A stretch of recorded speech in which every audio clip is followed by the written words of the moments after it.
So let's take a look at Darius Garland. Finished with 24 points, game-high 13 assists, and take a look at these numbers. You know, he's 24 points, 10 of his last 11 games. Since January 30th, you see the points per game, 27.1, almost 9 assists, almost 4 rebounds. He's shooting 43% from three-point range, almost 50% from the field. Just a young guy who is really figuring it out, and he's going to continue to ascend because in addition to those numbers, every time you hear him talk, it's like, yep, that's not acceptable. We got to be better. He demands a lot of himself. That's the sign of a superstar.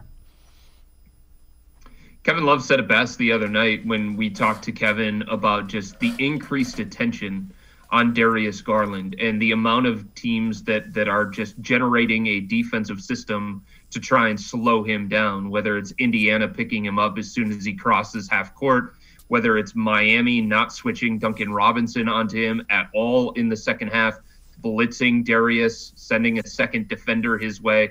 Kevin Love said, welcome to stardom. That's what's going to happen. And it's good preparation for the playoffs, Dave. If the Cavs get to the playoffs, teams are going to focus on Darius. They're going to try and get the ball out of his hands. They're going to make Isaac Okoro, Lauri Markkanen, and some of these other guys have to beat them.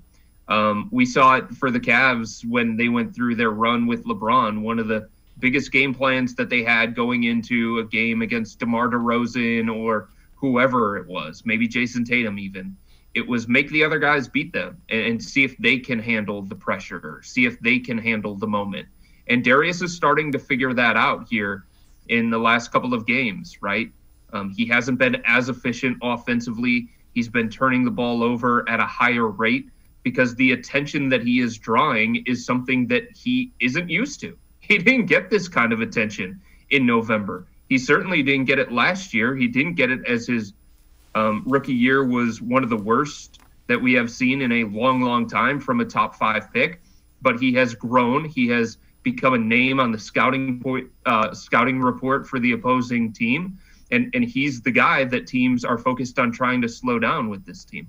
And the flip side of it is it's this young team, it's all part of the growing process. We've talked about it a number of times, and they'll figure it out. You know, they've met every other challenge. It may take them a little bit longer than fans want. I have no confidence that with no doubt with JB Bickerstaff that these guys will figure out exactly what they need to do.